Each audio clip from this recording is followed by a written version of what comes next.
M'entend. Ça y est. Salut tout le monde, ça y est, on est live. J'espère que ça va fonctionner. C'est évidemment quand on a besoin de la techno que ça marche pas, et donc j'ai mis 6 petites minutes à me connecter. Mais me voilà, j'espère que vous m'entendez bien. Si ça fonctionne pas, surtout vous n'hésitez pas, vous me le dites. Et puis on essaiera de faire en sorte que ça fonctionne. Alors, on se fait un petit résumé d'hier parce que j'ai dû effacer le live. J'avais dit quelques bêtises auxquelles il fallait que je fasse très très attention parce qu'on est dans une période un peu tendue où les gens sont un peu susceptibles. Euh, du coup, de quoi on a parlé hier? À part le fait que c'est la fin du monde et que sinon tout va bien, on a parlé du coronavirus qui s'était installé sur un petit bail 369. Du coup, ça veut dire que vous allez avoir du mal à retrouver un début de renouveau d'activité avant 3 mois. Nous, on pense plutôt 6. Et dans le pire des cas, parce qu'il faut toujours se préparer au pire des cas, c'est dans 9 mois. Et 9 mois, c'est quand? Eh ben, c'est janvier 2021. Et janvier 2021, c'est super loin. Je vous fais un petit point aussi rapidement sur comment est-ce que les investisseurs regardent leur portefeuille pour que vous ayez un peu une idée de où vous vous situez, que vous soyez dans le portefeuille d'un investisseur ou alors que vous soyez en train de lever de l'argent. Euh, on regarde ça en quartile. Le dernier quartile, le plus horrible, celui dans lequel vous n'avez pas envie d'aller, c'est celui dans lequel vous avez plus de cash, vos fondamentaux sont moyens et la croissance est pas là. Et cela, malheureusement, les investisseurs ne vont pas les refinancer parce qu'on ne peut pas refinancer tout ce monde. Et ça, c'est le quartile qui va probablement disparaître. Il va falloir penser à vous recycler et à recycler vos talents. Ça va être dur. Le troisième quartile, c'est le quartile de ceux qui ont des fondamentaux intéressants avec des assets ou des équipes sympas. Mais malheureusement, au niveau de la croissance ou au niveau du cash et surtout des deux en même temps, on n'y est pas. Et comme on n'y est pas, du coup, qu'est-ce qu'on fait? Et ben là, on supprime un maximum d'effectifs, on revient sur des niveaux de burn très très très légers et on reboot, on reset, on recommence.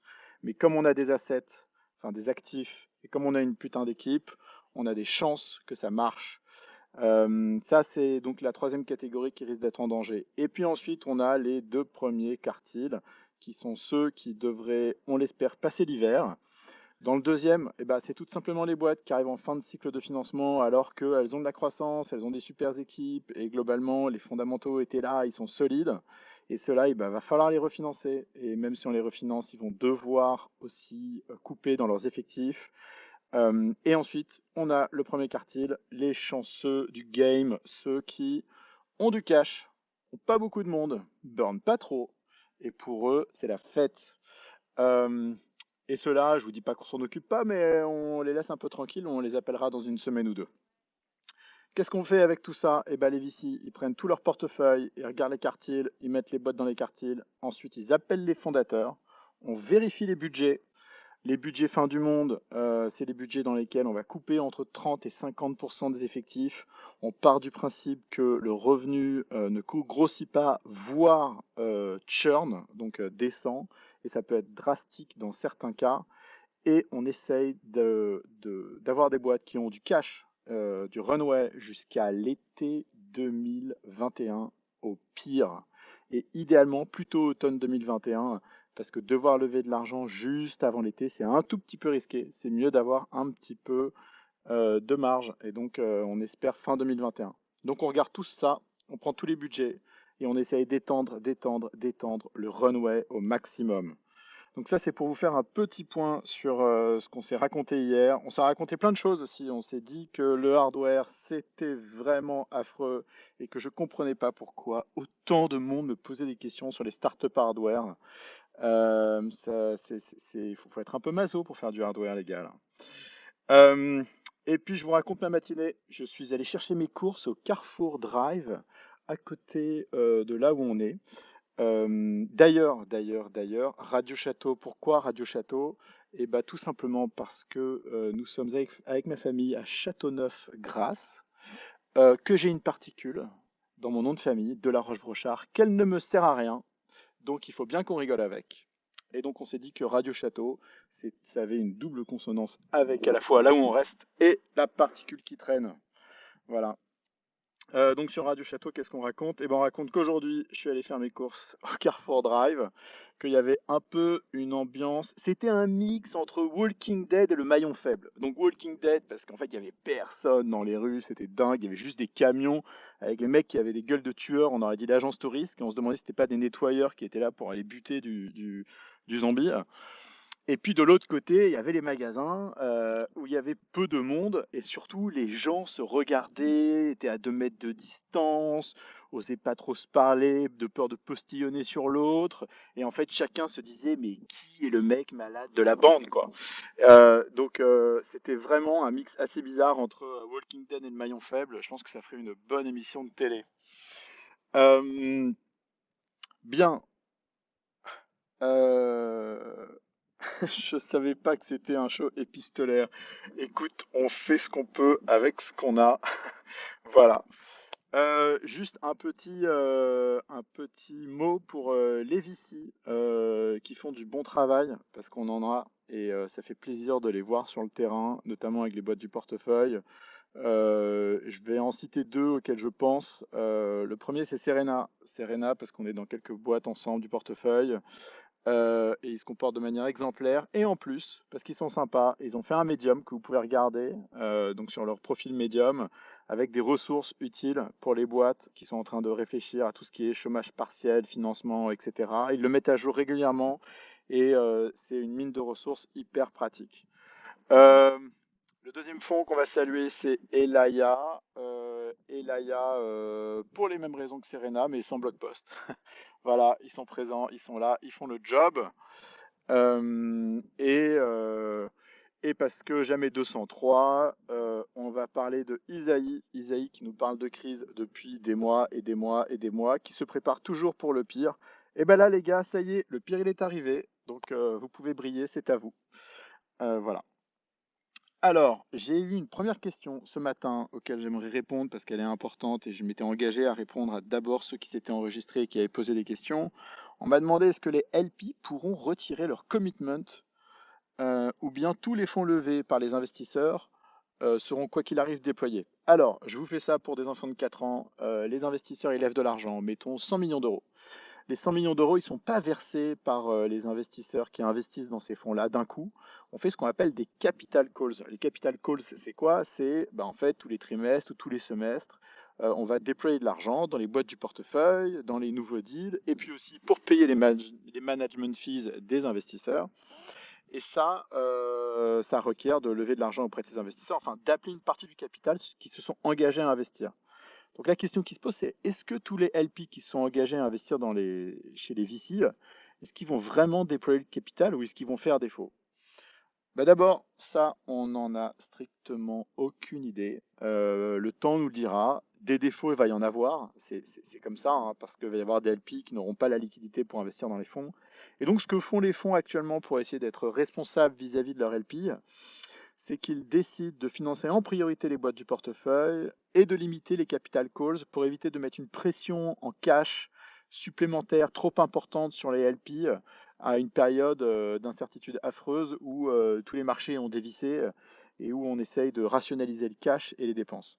Donc, on va voir s'il y a de la casse. Oui, le marché du venture a levé beaucoup, beaucoup de thunes ces derniers temps. Les engagements n'engagent que ceux qui font des promesses et on va voir qui tient ses promesses. Donc, ça va être intéressant. Bon, du coup, coucou à Clémentine hein, qui n'est pas avare de commentaires, à Clem98, à Thibaut, à Brut Cocaïne. Sérieux? C'est ça ton pseudo? Avec un K pour faire genre. À Hear Us Out, à Anne-Kerv, Kabak, Thibaut, Lucas, Joey, Ray, Cédric, Thomas. Ouais, dis donc, vous êtes nombreux, c'est sympa. Euh, de quoi on parle? Bon, est-ce qu'on parle un peu de ceux qui vont tirer leur épingle du jeu? Ceux qui vont tirer leur épingle du jeu. Donc hier, on était avec un entrepreneur au téléphone et il me dit ah mais ça va être dingue parce qu'en fait avec toutes les boîtes qui vont réduire leurs effectifs, il va y avoir des talents sur le marché. Et pour les entrepreneurs qui ont encore des embauches et qui ont besoin d'embaucher, ça va être les soldes. Ça va être génial. Alors ça va être les soldes, oui, mais pour moi, c'est ce que j'appelle les soldes chez Gucci. Parce que il y a tellement de casse qu'il va y avoir des super profils sur le marché. Si vous recrutez, c'est le moment d'aller les chercher. Ils sont là. Et en parlant de Gucci, ils ont envoyé une gentille newsletter hier à tous leurs abonnés pour leur dire téléchargez notre app, on a mis des jeux, on a mis des trucs cool. Et si vous voulez continuer de consommer en ligne sur notre app, n'hésitez pas à dépenser tout l'argent que vous n'avez pas. Voilà, merci Gucci pour ce petit message de soutien. Si vous avez l'opportunité, ne téléchargez pas l'app, mais surtout, surtout, surtout, n'achetez rien sur Gucci. Il faut garder les thunes pour la bouffe. Alors, qu'est-ce que vous racontez ici? Est-ce que tu peux envoyer le podcast d'hier par mail? Ouais, on va se débrouiller. Faites-moi un petit message, je vous enverrai ça. Mais j'ai dû le supprimer parce que à la fois j'ai dit des choses que je voulais pas dire. J'ai dit des choses que je voulais dire aussi. Je garde ma position sur le fait qu'il faut arrêter de vous palucher sur le hardware, il y en a ras-le-bol, et sur le fait que non, Newfund n'est pas une bête affreuse. Ça fait plus d'un an, voire 2 ans, qu'ils font très attention à la manière dont ils bossent avec les entrepreneurs, à leur réputation. Il suffit de regarder les profils avec lesquels ils bossent, qu'ils ont recrutés. Voilà, donc moi je suis pour donner toujours une deuxième chance aux produits. Est-ce que tu peux donner des exemples de boîtes dans le deuxième quartile? Eh ben, ouais, j'en ai plein d'ailleurs. En fait, vous prenez toutes les boîtes qui ont levé énormément d'argent récemment. Conto, Payfit, Miro, c'est des boîtes qui en fait ont un trésor de guerre colossal, mais qui évidemment avaient un niveau de burn assez important par rapport à leur trésor de guerre, et elles vont devoir adapter ce niveau de burn pour pouvoir étendre leur runway un peu plus loin. Surtout que les prévisions de croissance qu'elles avaient prévues sur 2020 ne seront pas là, quoi qu'il arrive. Alors ne seront pas là, qu'est-ce que ça veut dire? Ça veut dire que une boîte qui avait prévu de faire 100% de croissance, elle va plutôt faire probablement entre 30 et 50% de croissance, entre le revenu qui va disparaître et la croissance qui va mettre du temps à redémarrer. Et encore, quand je dis 30 à 50% de croissance, je crois que je suis assez sympa. Il est possible que ce soit zéro. Et zéro, franchement, ça pue, ça veut dire que c'est une année à blanc. Donc si vous avez une année à blanc, eh ben on ne fait pas une année à blanc en brûlant des millions par mois, ça n'a aucun sens, il faut rationaliser. Et dans le premier quartile, les boîtes du premier quartile, ben, je vais vous donner celle de mon portefeuille que je connais bien. Vous prenez Nabla, dirigé par Alexandre Lebrun. Alexandre le Grand. On est en guerre, hein, il faut prendre des métaphores qui nous parlent. Alexandre, il a du cash, il a une équipe extraordinaire, il est en train de bosser sur son produit pendant que l'hiver passe, lui est dans la cave et tout se passe bien. Et puis on a d'autres boîtes comme Duffel ou Impala dans le travel. Alors le travel en ce moment, c'est en berne, c'est la merde. Mais Duffel, il doit avoir plus de 50 millions en banque, ils sont pas nombreux, et Impala, il doit avoir pas loin de 30 millions, et ils sont pas nombreux non plus. Du coup, ces boîtes-là, ce qu'elles vont faire du produit, elles vont faire de la tech, elles vont recruter des talents extraordinaires, et elles vont être prêtes à sauter sur l'occasion dès que le marché reprend. Et ça va être beau. On a qui d'autre dans le premier quartile pour donner du baume au cœur à tout le monde? Et ben, on a MWM qui fait des applications, qui est rentable, qui bénéficient de coûts par installation assez bas en ce moment, et donc c'est cool pour eux. Et je me demande comment se porte notre ami Alexandre chez Voodoo. Alexandre, si tu nous écoutes, si tu nous entends ou si on t'envoie ça, donne-nous des news. Je sais que tu es collé dans une maison avec d'autres entrepreneurs pour bosser quelque part dans le sud-ouest de la France. Profites-en bien. Tu as choisi un endroit où il pleut beaucoup. Tu as raison. Comme ça, tu bosseras plus. Alors, tadadam. Je suis pas encore très bien aguerri à faire du live, à raconter des trucs et en plus lire vos questions. C'est super difficile. Et Cricri me dit en plus MWM vient de lever pas mal. Bah ouais, ils ont levé une tonne, ils ont levé.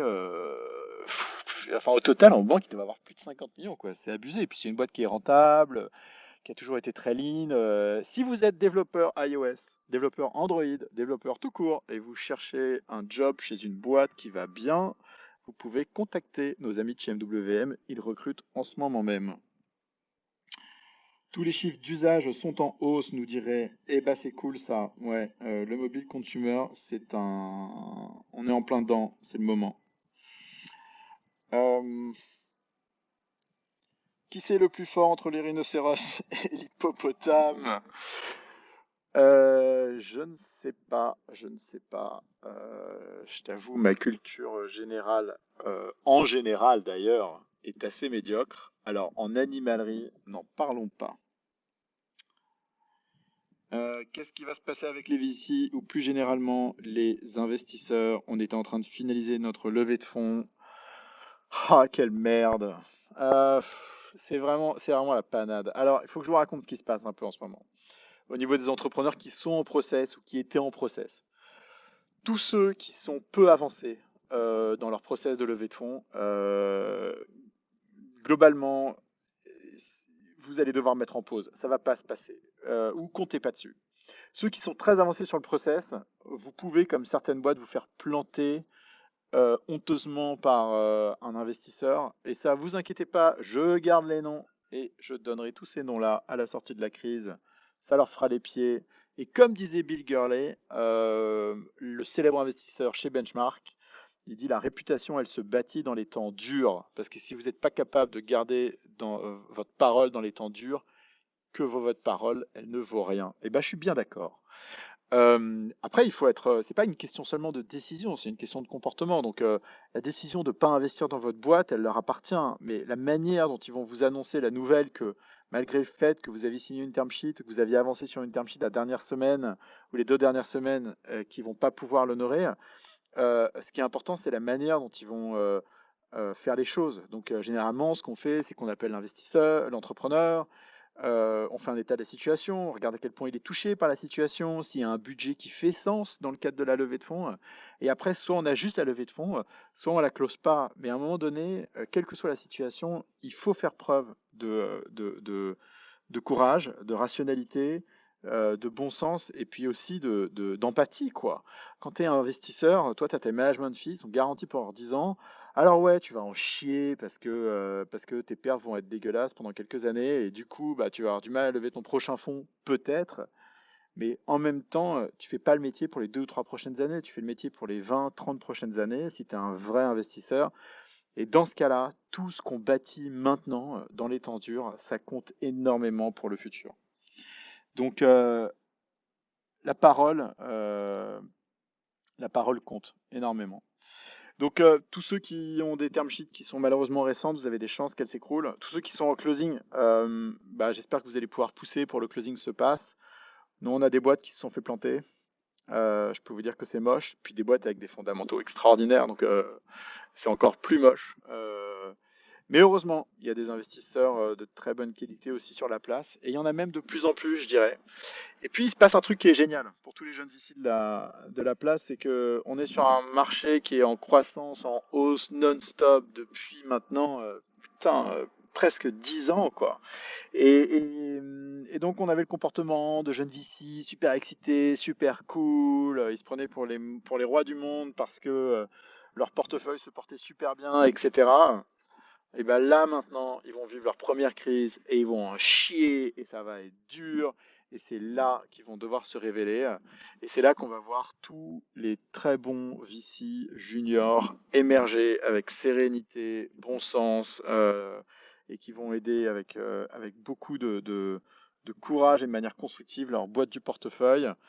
Les jeunes VC, ne lâchez rien, on vous attend au tournant. Et voilà. Alors, quelques petites questions. Ma plateforme de recrutement tech et sales sur le marché français avec une team quasi totalement en Tunisie au 1er avril. Dois-je l'arrêter? Je sais pas, écoute, si ta plateforme en Tunisie te coûte pas trop cher et que la tech que tu bâtis aura de la valeur sur le long terme, c'est pas sûr que tu l'arrêtes, ça dépend de ton runway. Gardez un truc en tête, il vous faut du cash jusqu'à l'automne 2021. C'est votre priorité numéro un. C'est pour ça que vous gelez toutes les dépenses. C'est pour ça que vous appelez la banque. C'est pour ça que vous appelez BPI. C'est pour ça que vous faites en sorte que le runway aille le plus loin possible. Et ça, c'est vraiment essentiel, quoi. Pam, pam, pam. Alors, je vais prendre par le bas. Ce n'est pas très fair, mais voilà, j'ai décidé comme ça. C'est totalement arbitraire. La dernière question, elle vient de Hop. Pour celles qui se font planter, tu peux faire tourner leur dossier. Bah, moi, je veux bien faire tourner les dossiers, mais d'abord, il y a deux problèmes. Moi, si je fais tourner les dossiers dans lesquels j'investis pas, les gens vont me demander pourquoi j'investis pas. Et l'autre chose, c'est faire tourner des dossiers auprès de gens qui ont déjà dit non. En fait, je vais faire tourner des dossiers dans le vide pendant longtemps, quoi. Euh, et puis, comme tous les investisseurs, notre priorité aujourd'hui, elle est sur le portefeuille. Donc, c'est hyper compliqué pour nous, malheureusement, de donner beaucoup de bandes passantes et de disponibilité à des entrepreneurs qui ne sont pas dans notre portefeuille actuellement. On priorise la famille. C'est normal. On n'a pas le luxe. On a le luxe d'être à l'écoute pour les voisins, mais on a quand même un enjeu et comment dire et un devoir de priorité sur les gens qui nous sont proches. Merci pour ta réponse à Charles. Donc compliqué pour les stades peu avancés. Et ouais, malheureusement. Est-ce que Kima va continuer d'investir dans le seed? Alors nous, on va continuer d'investir dans le seed, mais on va faire attention. Et puis on fera ça uniquement quand on aura finalisé le tour de notre portefeuille pour voir comment ça se passe et qu'est-ce qu'on fait. Chez Kima, par principe, on ne réinvestit pas. La raison pour laquelle on ne réinvestit pas historiquement, elle est simple, hein. C'est d'abord pour éviter d'envoyer du signal. Sinon, vous montrez au marché quelles sont vos préférences, les gens dans lesquels vous croyez et ceux dans lesquels vous ne croyez pas. Et la partie très injuste de ce process-là, en plus, c'est que ce que vous pensez n'a pas d'importance parce que on va avoir tort quoi qu'il arrive. Donc, on ne veut pas envoyer des signaux faibles trop importants et dont en plus la valeur est discutable. Et la deuxième chose, c'est que refinancer, bah, c'est comme une date. La première fois, dire oui ou non, ça n'engage à rien, c'est facile, ça vous regarde. Mais la deuxième fois, il faut se justifier parce que les gens se demandent pourquoi est-ce qu'on ne veut pas les refinancer. Et c'est déjà difficile de bâtir une réputation en disant non aux gens 90% du temps. Alors si en plus on met sa réputation à risque avec des boîtes du portefeuille, c'est très très très difficile. Et avec 800 boîtes dans le portefeuille, on n'a malheureusement pas le luxe d'avoir une stratégie de refinancement active. Ça va, Weekender? Eh ben, Weekender, ils ont du cash, ils ont closé, ils sont sur le produit, donc ils font partie de ces boîtes du premier quartile. Et on leur souhaite beaucoup de courage, de résilience et de recruter des stars pour faire le produit de distribution travel que le monde attend. Euh, Tadam. On remonte les questions. Et The Family, ils vont s'en sortir? Eh bien, en tout cas, on souhaite à tout le monde de s'en sortir. The Family, comme les autres. The Family, c'est en temps de crise généralement qui brille. Donc, on va voir avec quoi ils ressortent. Octobre 2021 ou 2020? Non, le cash, il vous en faut jusqu'à octobre 2021, les gars, hein, parce que l'hiver est long. L'hiver est long. Cette crise, opportunité pour le service à la personne. Alors vous savez quoi, je vais d'abord répondre aux gens qui sont enregistrés, je suis désolé, mais il faut avoir un sens des priorités sur le live comme sur le portefeuille. Tadadadadam. Clem98 nous dit, j'ai une app B2C, ça a augmenté de 25% les daily actifs au USA. Putain, c'est cool ça. Tadadadadam. Cri-cri, tu parlais de sortir son épingle. Ray, tous les chiffres d'usage sont en hausse. Ça fait plaisir. Tadadam. Mohamed, merci pour ce live, Jean. Est-ce que tu peux te donner quelques clarifications pour les startups qui préparent en ce moment leur première levée? Eh bah, c'est pas trop le moment. Vous faites les cafards, vous restez dans la cave, serrez les fesses, ça va durer quelques semaines, quelques mois. Vous lancerez votre levée quand à la fois les entrepreneurs dans la merde et les investisseurs qui sont censés supporter les entrepreneurs dans la merde relèvent la tête. Ça va prendre quelques semaines, voire quelques mois. Il faut faire attention. Est-ce qu'on va investir au même rythme qu'avant? Ah non, non, non, non, non, non, ça on peut pas. Malheureusement, il faut faire attention. Il est malin, Véron. Et ouais, et ouais. Véron, il est malin, mais surtout sur Newfund. C'est un gros investisseur de Newfund. Ça fait partie des gens qui, ce qu'on appelle, ont du skin in the game. C'est pas juste un mec qui vient prendre des management fees. D'ailleurs, c'est pas du tout un mec qui vient prendre juste des management fees. C'est quelqu'un qui a investi beaucoup de sa fortune personnelle dans son propre fonds. Et ça, c'est remarquable. Gucci gang, Gucci gang, Gucci gang, Gucci gang, Gucci gang. Voilà, j'avais envie de vous mettre un petit emoji sonore $. Changement de mindset pour les startups. Est-ce qu'il faut privilégier les business models qui rapportent de l'argent et non les games à la Uber? Putain, j'aimerais pas être à la place des mecs chez Uber en ce moment. C'est pas une bonne période pour cramer des thunes ou pour cramer beaucoup de thunes parce que c'est les boîtes qui vont le plus en souffrir. Les valos sont pas là. Elles vont dégringoler autant que malheureusement les réductions d'équipe et que les réductions de chiffre d'affaires. Donc si votre valo elle était à 100, eh ben, elle va plutôt être entre 50 et 70 en sortie de crise avant que ça remonte. Donc préparez-vous, mettez les pulls chauds, ça va chier. Pam, papam. Qu'est-ce qu'on raconte là? Quelles sont vos questions, les amis?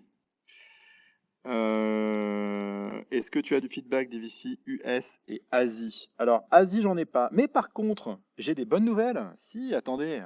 Si on parlait un peu des bonnes nouvelles. Alors, ce matin, on a Carole de June. Si vous cherchez des couches pour vos enfants, appelez Carole. Elle est sur June, commandez-en. À mon avis, elle doit en chier en ce moment parce qu'ils doivent avoir un nombre de commandes complètement hallucinant. Mais elle sera contente de vous envoyer des couches. Si vous cherchez de la bouffe bio, au sec, sèche, vous allez sur La Fourche parce que La Fourche, ils livrent, ils en chient aussi.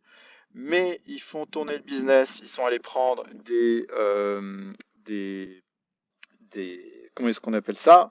Des gens qui font du travail temporaire, je vais y arriver, des intérimaires chez Side, et donc ils boostent les commandes comme des malades. Si vous voulez du frais et que vous êtes à Paris et que vous êtes Keblo, vous allez sur Épicerie. Alors Épicerie, ils en chient aussi parce que c'est difficile de tenir la cadence. Et en même temps, il faut bien qu'il y en ait qui arrivent à faire du chiffre dans cette période compliquée. Mais ils arrivent à assurer quasiment 90% des commandes, donc c'est beau, on les salue, c'est magnifique. Et puis on a une boîte aussi chez nous qui fait de la cosmétique esthétique, qui s'appelle Cible Paris et Cible Paris. Et bonne nouvelle, c'est que même si les centres sont fermés et que c'est la merde à Paris, et bah les commandes repartent du côté de l'Asie. Et ça repart vite, ça repart fort, ça repart maintenant.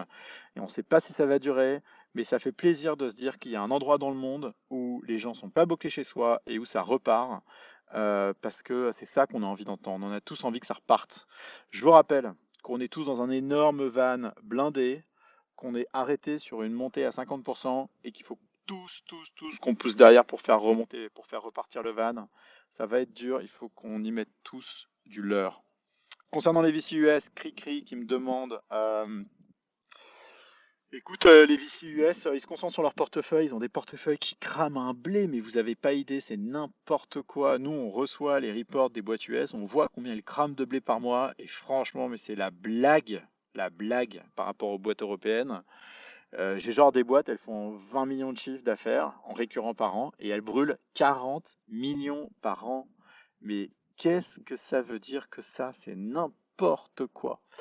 Avec des croissances qui sont pas incroyables en plus. Donc elles vont en chier. Donc les VC font semblant que tout va bien, qu'ils sont encore en business et que rien ne s'arrête. La réalité, c'est qu'ils doivent absolument mitiger le risque, sauver les winners des deux premiers quartiles de leur portefeuille et faire attention à la casse sur les deux derniers quartiles. Est-ce que Kima réinvestit sur les tours suivants? Alors non, on réinvestit pas sur les tours suivants. Je disais tout à l'heure, Kima, c'est comme une date. La première fois, c'est facile de dire oui ou de dire non, mais la deuxième fois, il faudrait justifier et se justifier auprès des entrepreneurs qu'on ne souhaite pas refinancer dans les seconds tours. C'est très compliqué. Et puis, ça envoie du signal aux autres investisseurs. C'est pas bon pour la réputation. On préfère faire moins de performances en réinvestissant pas dans les bons que faire de la performance en réinvestissant dans les bons et en mettant en risque, en péril, ceux qui malheureusement ont un peu plus de mal. Ray nous dit, est-ce que du coup c'est l'opportunité des boîtes européennes plus lean de take over les US et de faire de bons achats? Et écoute, Ray, ouais, c'est pas con. Je t'avoue, j'y ai pas réfléchi. Mais ce qui est sûr, c'est que quand le marché est en berne, les touristes dégagent. Et c'est ceux qui bossent dur et qui bossent bien qui s'en sortent. En fait, c'est vraiment dans la crise qui a probablement une vraie justice sur ceux qui qui se donne à fond. Et j'espère qu'on va voir de très belles boîtes émerger suite à cette crise. En 2007, on a eu Airbnb, en 2009, on a eu Uber. Il n'y a pas de raison qu'on n'arrive pas à faire ça en Europe et je vous souhaite de le faire. Alors, Storm m'a envoyé une gentille notif pour me dire vas-y, partage ton stream. Alors, je vais partager mon stream. Allez, hop, sur Twitter, bim. Et on va le partager où? On va le partager sur... bah non, Snap, j'ai pas d'amis sur Snap. On va le partager sur LinkedIn, qui est quand même un sale produit, quoi. Il n'y a pas un entrepreneur qui veut lancer un LinkedIn nouvelle génération qui marche pour de vrai? Ça serait vraiment sympa. Alors, de quoi on parle? Kev FRN. Donc, j'imagine Kevin ou Kevan. Est-ce que faire de la dette BPI plus banque pour tenir jusqu'à fin Q2 2021 peut porter préjudice pour relever dans la foulée avec des VC? Putain, je sais pas, mon vieux, il faut juste que tu t'accroches. Tous les moyens sont bons. Fonce, prends l'argent, stack les billets dans le coffre. Vas-y, quoi. Prends tout ce que tu as. Tu te reposeras la question dans un an. Là, c'est ta survie qui est en jeu. Cricri, est-ce que tu penses que ce serait le bon moment de mettre plus de sens dans tout nouveau business? C'est toujours le moment de mettre du sens dans les nouveaux business. C'est toujours le moment de faire les choses avec de bonnes intentions parce que, comme le disait mon parrain dans sa Ferrari jaune, l'argent, ça fait pas le bonheur, c'est pratique pour faire les courses. Et donc, on est toujours plus riche. On est des animaux sociaux. Ce qui nous enrichit et ce qui est vraiment et ce qui nous rend heureux, c'est les interactions qu'on a avec les gens. Donc, faire du business avec du sens, c'est toujours une bonne idée. C'est comme Paris. Es-tu religieux? Me demande quelqu'un d'anonyme. Euh, Ah, c'est compliqué ça comme question. Est-ce que j'ai le droit de pas répondre? J'ai pas la réponse. Moi, j'aime bien avoir des réponses sur lesquelles je suis serein, sur lesquelles j'ai une conviction forte. Je crois que le principe du mystère, c'est que si tu savais ce qu'il y avait après, tu pourrais pas profiter de ce qu'il y a maintenant. Et donc, comme on ne saura rien sur sur l'après, je préfère ne pas me prononcer. Les gens, ils ont besoin de s'accrocher à des choses. Le mystère est quelque chose d'important. Les valeurs sont des choses importantes. Il faut t'accrocher à ce qui te permet d'être heureux, de vivre et de te comporter bien autour de toi. Je te propose qu'on en rediscute après la mort, si ça te va. Joker, tu m'étonnes. Joker sur la religion. Gros, gros Joker. Et comme dirait Ray, on ne sait pas ce qu'on ne sait pas. Voilà, on répète ça tout le temps à nos entrepreneurs pour la religion. J'imagine que c'est un peu pareil, mais c'est important d'y croire. Alors, tanana, Wiz Element qui nous demande est-ce que tu peux développer ton propos sur l'aspect maso des boîtes hardware? Bien sûr, j'aime beaucoup parler de masochisme hardware. Alors, le principe du masochisme hardware, c'est quoi? C'est que ça coûte de l'argent de développer un produit, ça coûte de l'argent de le mettre en production, et souvent c'est pour le vendre qu'une seule fois. Il n'y a pas de principe d'abonnement. Et donc après, pour que les gens rachètent la prochaine version de votre produit, il faut développer une nouvelle version, ça coûte encore du cash. Il faut l'industrialiser, ça coûte encore du cash. Et il faut refaire de la pub pour faire la compète avec les petits copains qui sont sur le même marché que vous. C'est tellement dur. Et quand ça marche très bien, qu'est-ce qui se passe? Eh ben, il y a Apple qui vient, qui fait le produit que tout le monde attendait, AirPods slash Apple Watch, et il défonce le marché. Et en face, qu'est-ce qu'il y a? Eh ben, il y a les petites boîtes chinoises, hein, qui sont pas des petites boîtes chinoises d'ailleurs, qui sont des grosses boîtes chinoises, et qui font le même hardware pour zéro, et qui de toute manière seront toujours mieux que le tien et moins cher que le tien. Du coup, qu'est-ce que tu veux faire, quoi? À moins d'avoir un truc appliqué avec un système d'abonnement, ou faire du hardware B2B sur des applications très précises, mais vous allez en chier, vous allez en chier. Et donc le hardware, on peut le faire par passion, mais faut pas s'attendre à ce qu'on en vive extraordinairement. Des boîtes comme Anki sont mortes, comme Jawbone, Fitbit, GoPro, c'est la débandade. C'est hyper dur le hardware. Accrochez-vous, mais soyez pas suicidaires avec ça. Pam pam pam, Mac Never nous a rejoint. Salut Mac. Désolé, il y a du vent autour de moi, c'est les joies de la Provence. Pauline nous a rejoint aussi. Nicolux, qu'est-ce qui va changer dans le VC game selon toi en fin de crise? Eh ben, j'espère que les touristes auront disparu. Aux US, il faut savoir qu'entre 2000 et 2010, la moitié des fonds ont disparu. Donc le principe d'un cycle et d'une crise, c'est que ça a des effets sur le marché qui tendent à nettoyer un peu les choses. Donc on espère que les jeunes VC qui auront vécu leur première crise vont sortir de là grandis et grands aussi dans la manière dont ils interagissent avec les entrepreneurs. On espère que tous ceux qui font du tourisme dans le VC disparaissent et puis qu'après tout ça, on continue comme avant parce que le soleil revient toujours. Mohamed, même les petites levées sont touchées. Stand-by pour du 1 million ou 500 000 euros. Ouais, stand-by.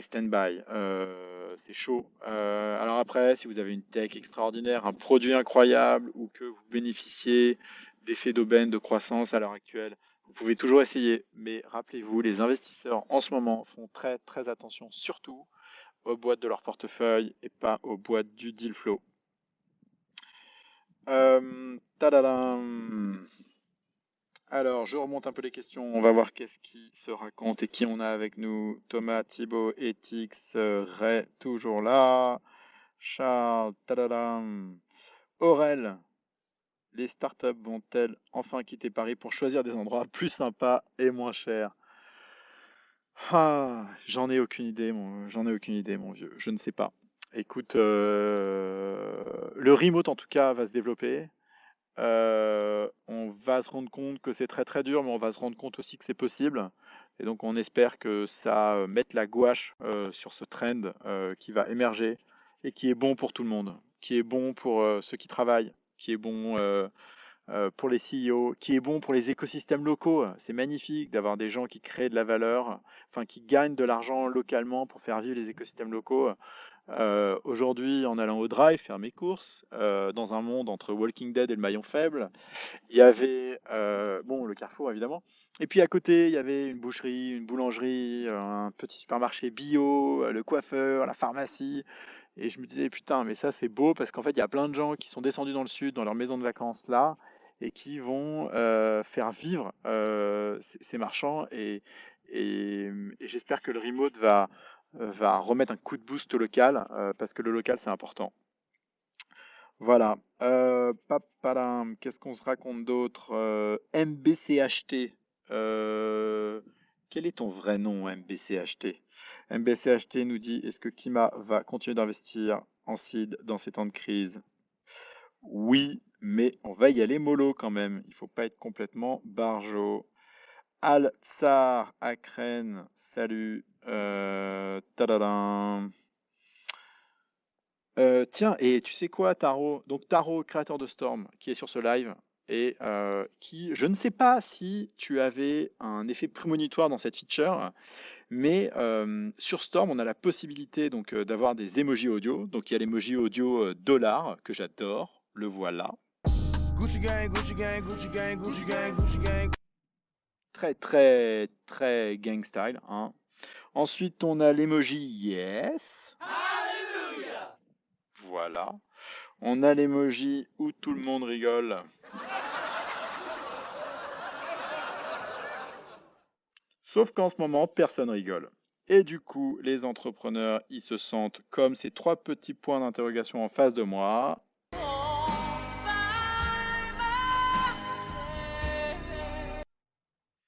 Et voilà. Il y a Hop qui me demande si Dice et la billetterie c'est foutu. Écoute, Dice, ils sont dans notre deuxième quartile.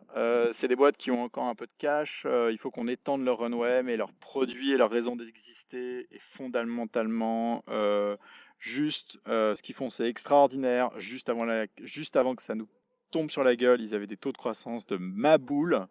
Et donc, du coup, il faut qu'on les soutienne parce que quand on va sortir de la crise, Dice, ça va chier. Voilà, et donc j'ai hâte qu'ils nous rangent Ticketmaster et Live Nation au placard. Clem98, mec, le hardware, c'est dans le nom, c'est hard, donc c'est bon, passer à autre chose. Ouais, passer à autre chose. Je suis bien d'accord. Euh, Quelques petites questions. C'est la merde totale. Le Thierry Ardisson de la radiotech. Est-ce que je prends ça comme un compliment ou est-ce que je prends ça comme une charriade? Dans les deux cas, ça me fait bien marrer. Donc c'est sympa. Salut Mansour, euh, ravi de te voir sur ce live. Est-ce que vous collaborez ou communiquez entre VC en ce moment pour mettre en place des choses ou vous coordonnez sur la marche à suivre? Oui, on se coordonne, on se parle avec les boîtes. On a des board calls tous les jours en ce moment.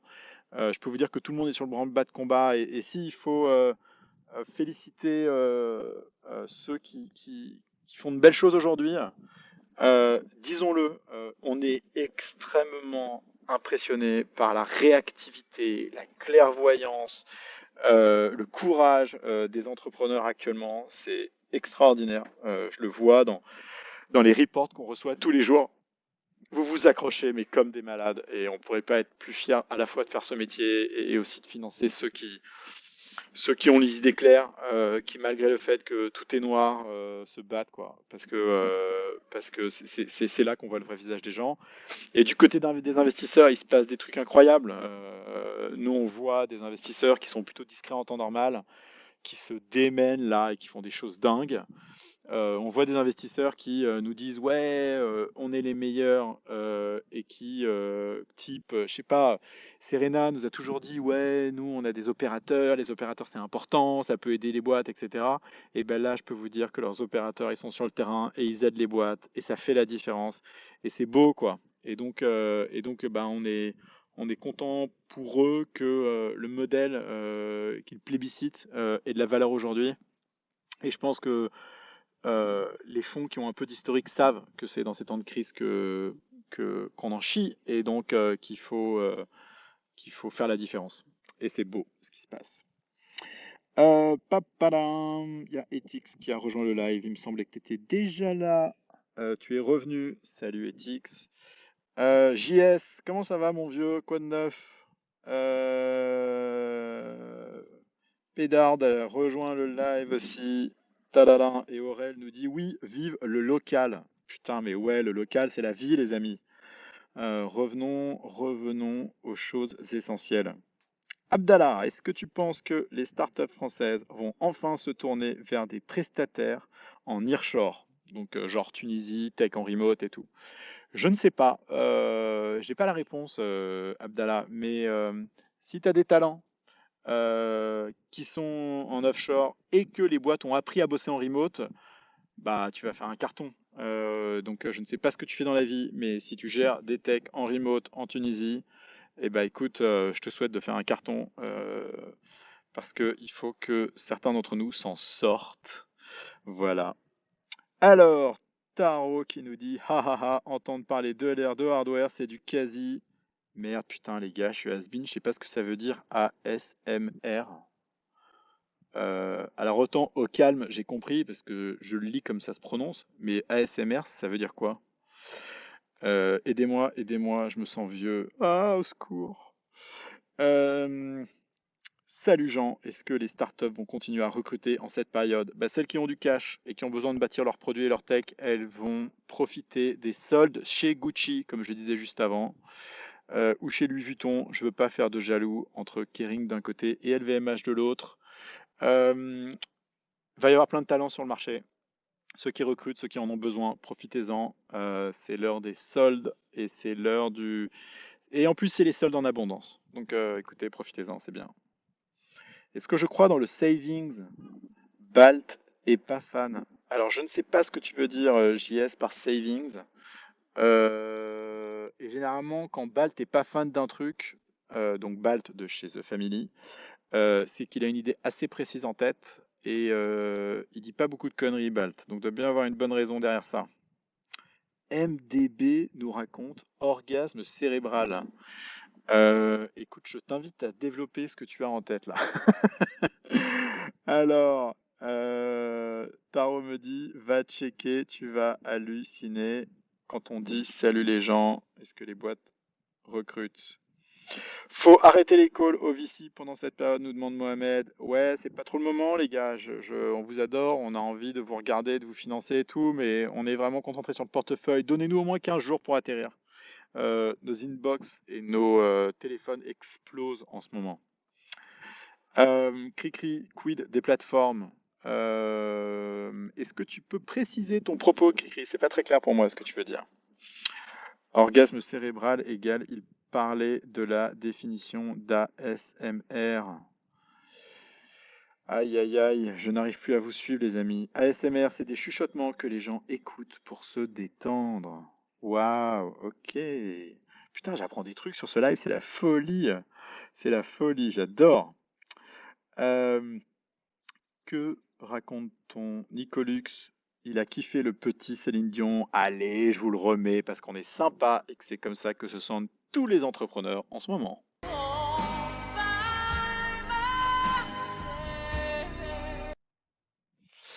Ah là là là là là. Bon, les amis, ça fait 46 minutes et 25 secondes qu'on est live. Je vais récupérer une ou deux questions de plus et puis je vais vous abandonner. Et on reprendra ça probablement demain. Ce que je fais, c'est que je mettrai sur Twitter, sur LinkedIn, un petit post. N'hésitez pas à répondre, à mettre vos questions pour qu'on y réponde concrètement tous les jours. L'objectif de Radio Château, je sais pas.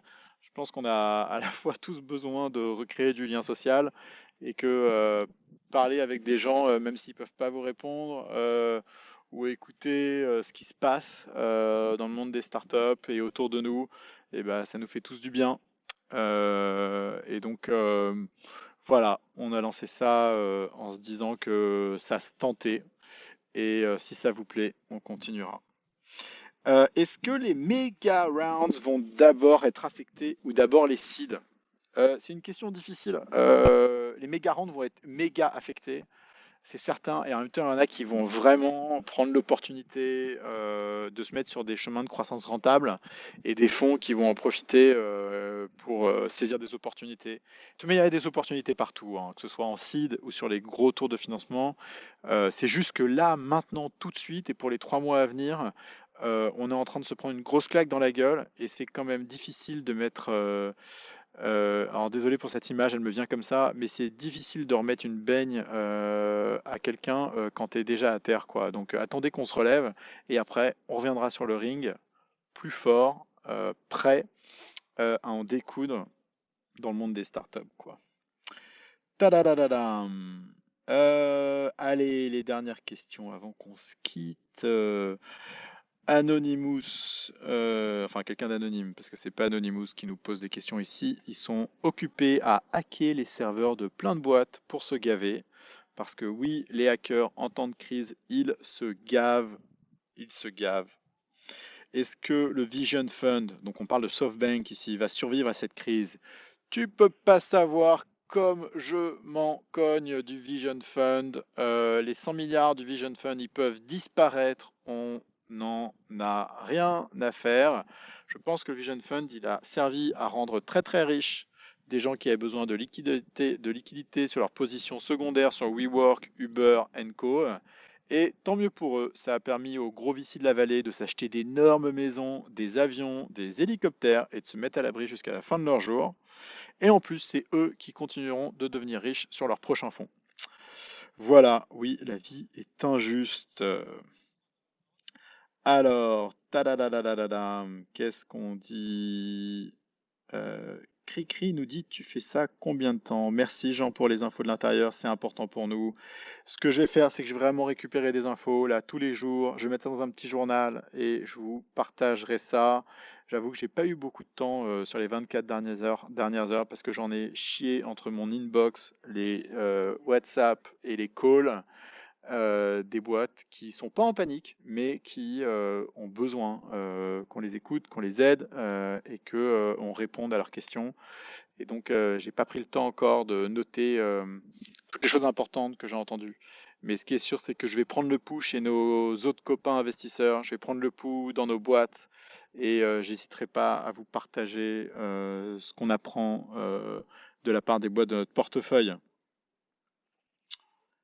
Harry Gold nous demande possible de parler d'Impala. J'adore cette boîte.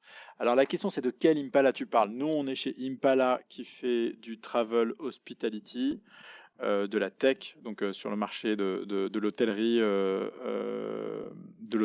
dans le travel. Je suis pas sûr que ce soit vraiment le moment de parler de travel, les amis, parce qu'on est tous loqués chez soi, que les compagnies aériennes sont dans la merde et que les hôteliers en chient. Du coup, je vous propose qu'on réaborde les sujets qui font plaisir quand ça fera vraiment plaisir. Tadadadada, combien de tes boîtes vont lever, bridger dans les mois à venir? Eh ben, tu sais quoi, je pense que 50% de nos boîtes vont devoir bridger dans les mois à venir. Je dois faire un exercice cette semaine qui me fout les boules graves, qui est de descendre toutes les boîtes du portefeuille, regarder celles qui sont potentiellement en risque vu leur secteur et vu ce qu'on sait sur ces boîtes-là. Et on va probablement envoyer un questionnaire à tout le monde pour leur demander quelle est leur position de cash, quel est leur niveau de burn ajusté et avec les actions qu'ils sont en train de mettre en place, jusqu'à quand ils peuvent survivre. Et je vous partagerai les résultats, mais j'ai peur que ce soit sanglant et ça fait pas plaisir. Papalapala. Donc on a Be Real qui nous a rejoint.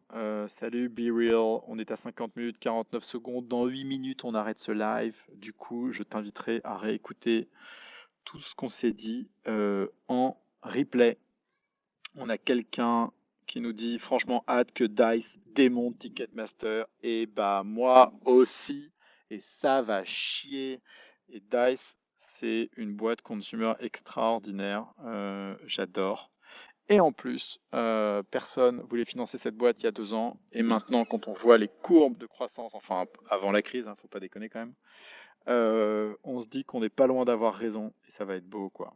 Quelqu'un me demande si je peux développer sur les hackers.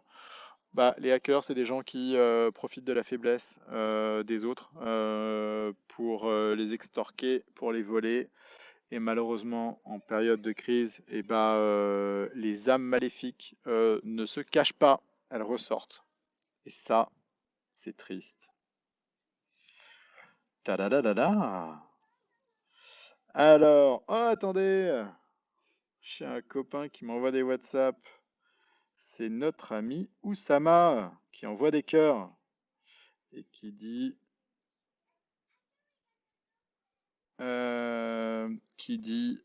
c'est pas bon en temps de crise, c'est la vie pour moi. Mais de quoi tu parles, mon vieux? Quelqu'un me demande sur Beyond Meat. Écoutez, la viande, est-ce qu'il faut la bouffer fraîche ou est-ce qu'il faut la bouffer issue de labo? Il me semble que le Corona, cette petite saloperie venue d'Asie, nous vient du marché de Wuhan, dont d'ailleurs j'ai vu des vidéos. C'est assez dégueu ce qui se passe là-bas. Moi, je m'étonne pas que les mecs chopent des grippes aussi méchantes que le corona. C'est vraiment dégueu, dégueu, dégueu. Si vous voulez passer un sale quart d'heure, vous allez sur YouTube, vous tapez marché de Wuhan, vous allez pleurer, quoi. C'est pas le marché d'Aligre, hein. C'est pas comme à Rungis. Ça sent le virus là-bas. Papadadadam. Alors, je remonte. On a Arthur qui nous a rejoint. Patadadadam. Rémi qui nous dit que dans l'aérien, c'est la merde. Tu m'étonnes, mon vieux, c'est vraiment la merde. Quelqu'un nous demande si en post-crise boursière, on va voir apparaître une nouvelle bourse avec la blockchain. Je n'en ai aucune idée, les amis. Je vous avoue que la blockchain, c'est pas trop mon focus du moment. On est concentré sur les boîtes qui font des vrais business pour servir des vrais gens. La blockchain, c'est un moyen. Si vous arrivez à l'utiliser dans votre business, tant mieux. Si ça vous permet d'avoir du leverage. Mais si c'est faire de la blockchain pour faire de la blockchain, je sais pas si ça vaut le coup en ce moment. Tadadadadam. Qu'est-ce qu'on nous raconte? Quelqu'un d'anonyme nous dit, en tant qu'investisseur, comment vois-tu le marché de l'immobilier dans les 10 prochaines années, le moment d'acheter pour les millennials? Ah, mais si j'avais une boule de cristal, mon ami, je te dirais tout ce qui va se passer dans le futur. Je ne sais pas ce qui va se passer dans le futur au niveau de l'immobilier. Ça monte, ça descend, je n'en ai aucune idée. Je suis naze là-dessus. Le pro dans le marché immobilier, c'est Xavier. Lui, c'est vraiment une brute là-dessus. Il connaît le truc par cœur. Il y a deux trucs qu'il fait quand même extrêmement bien. C'est les telcos et l'immobilier. C'est assez bluffant. D'ailleurs, je vous invite à regarder le stock d'Iliad, qui a pris genre presque 20% hier, c'est abusé. Et si on regarde le stock là tout de suite, à l'instant moment où je vous parle, Iliad fait plus 3% et ça fait plaisir. Oui, oui, oui. La boîte la plus drôle de climat. Je sais pas en ce moment, vu qu'on rigole pas trop, j'y ai pas pensé. Et les bonnes boîtes, c'est comme les bonnes blagues, on en connaît plein, mais on s'en souvient jamais. Du coup, je vais regarder ça et demain, je vous dirai quelle est la boîte la plus drôle de Kima. Est-ce qu'on a des boîtes dans le secteur de la mobilité? Nous demande MDB. MDB, oui, on a des boîtes dans le secteur de la mobilité. Itch, Pony, on avait un peu d'Uber, on avait un peu de Lyft aussi. Et ces boîtes-là, je ne sais pas exactement quel est leur état et comment elles vont survivre à tout ça. Mais c'est et ben, c'est le sujet pour tout le monde en ce moment. Ethics nous dit il a des actions free, il a tout compris. Et bah, comme je suis complètement stupide, non, je n'ai pas d'actions free. Et j'aurais dû en acheter. Quel idiot. Mais ça me fait plaisir que ça monte, hein, parce que mon sous-jacent, c'est les startups et c'est la merde, et mon surjacent, il s'appelle Xavier Niel, et ça me fait plaisir que son business se porte mieux que ceux qui font d'autres trucs, qui se portent mal. S'il était l'actionnaire majoritaire et dirigeant d'une compagnie aérienne, je serais en train de me faire dessus. C'est clair. Kékri nous demande si ça va survivre. De quoi parle-t-on? Attendez, là, je remonte le fil, je redescends le fil. Qu'est-ce qu'on se dit? Tadadada, tu penses quoi du game français versus game américain? Les Américains, c'est des gagnants, c'est des bourrins. Ils nous torchent. On a beaucoup d'apprendre d'eux, même si après, en termes de valeur et de surconsommation, c'est quand même des cochons. Est-ce que je peux demander à Oussama de faire une session Storm? Bah, bien sûr, bien sûr, bien sûr. Je lui fais un petit message dès qu'on a fini cette session. Ray, comme en temps de guerre, il a des actions, il a tout compris. Il faut investir dans les infrastructures. Ouais, c'est possible. J'avoue que je n'ai pas d'opinion ni d'expertise sur le sujet, donc je vais m'abstenir. Tintintin, tu es pas revenu sur les plateformes venture comme One, Ragtime. Je suis pas revenu là-dessus parce que je suis pas bien au fait de la manière dont elles fonctionnent. Mais il est toujours beaucoup plus difficile de lever de l'argent auprès des gens qui ne sont pas comités, qui ne sont pas engagés fermement, plutôt que des gens qui sont engagés fermement chez toi. Et donc, il est possible que One Ragtime, et comme d'autres syndicats, malheureusement, subissent un peu la période qu'on est en train de vivre. Évidemment, je ne leur souhaite pas. Si vous entendez des enfants gueuler autour de moi, c'est normal, c'est les miens. Ils viennent de faire leur devoir toute la matinée et ils pètent un câble. Du coup, et ils ont de la chance, ils peuvent courir dans l'herbe. D'ailleurs, petit mot de soutien vraiment sincère et amical à tous les parents, à tous les couples qui sont confinés chez eux et qui sont en train d'apprendre à vivre dans ces conditions-là. Euh, je pense qu'on en chie tous. Je vous souhaite bien du courage. Méditez, prenez le temps, discutez, calmez vos nerfs, allez voir des tutoriaux sur YouTube sur comment rester relax lorsqu'on est confiné comme des hamsters dans sa cage.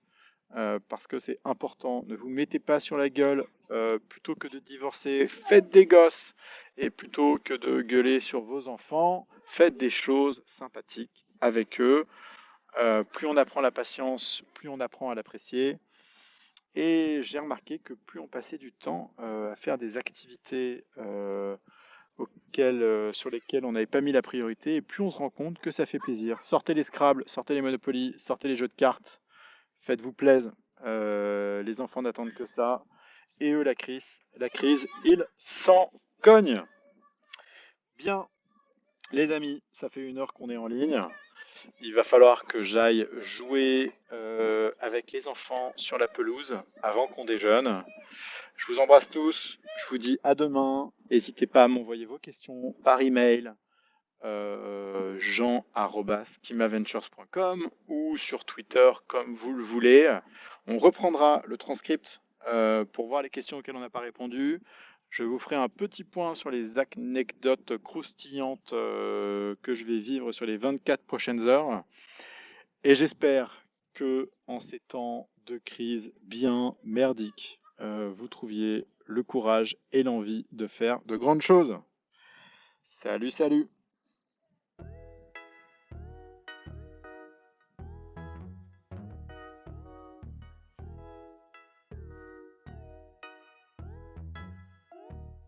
Popping on the west side, cause it's where I stay. I just made 1,000, blew it in your face. I've been going in, I'm a close the case.